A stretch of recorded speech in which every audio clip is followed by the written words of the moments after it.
Weihnachtskrimi.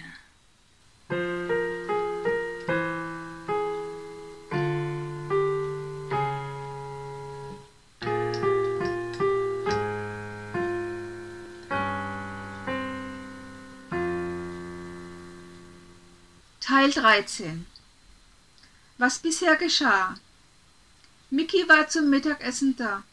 Er erzählte sehr vage etwas über sein Studium.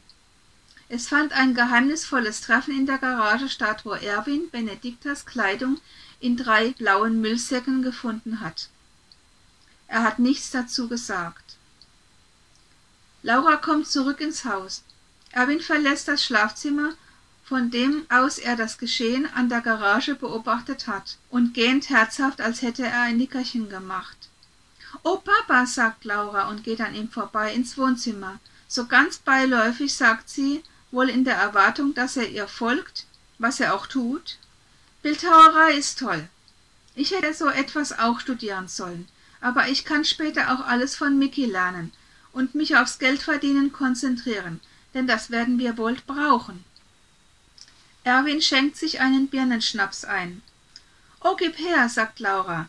»Ist das der vom letzten Jahr? Der war besonders gut.« Erwin lächelt geschmeichelt und greift nach einem zweiten Glas. »Prost, Papa! Prost, mein Kind! Willst du auch etwas rauchen? Du versuchst es immer wieder, aber danke, nein.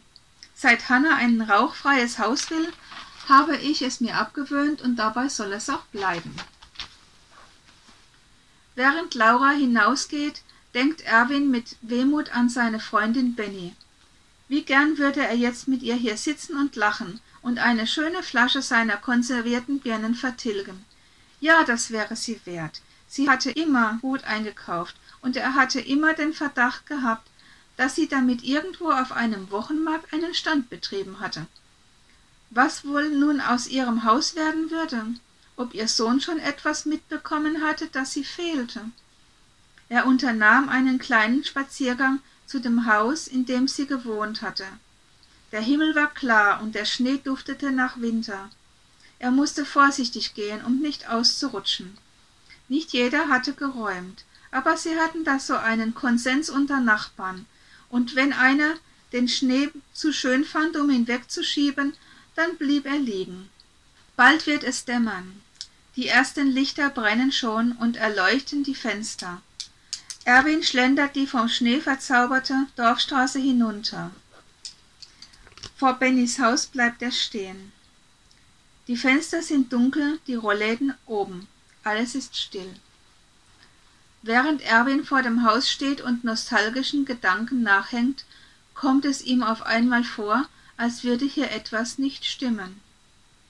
Und tatsächlich, der Schnee ist geräumt. Nicht nur auf dem Gehsteig, sondern auch auf dem Weg zur Haustür. Erwin reibt sich die Augen und schaut noch einmal. Tatsächlich, und neben der Haustür steht auch die Schneeschaufel. Da muss ihr Sohn da gewesen sein, schlussfolgert er. Aber der arbeitet doch gerade an einem Projekt in Indien. Von da kommt er doch nicht eben mal vorbei, um Schnee zu räumen. Es wird schon einen Grund haben, denkt er sich dann und macht sich auf den Heimweg. Soweit für heute. Es bleiben Fragen offen. Wer hat den Schnee geräumt vor Bennys Haus? Hat Erwin in der Vergangenheit auch Verbotenes geraucht? Was geschieht weiter mit den blauen Müllsäcken? Bleibt dran, denn morgen geht es weiter.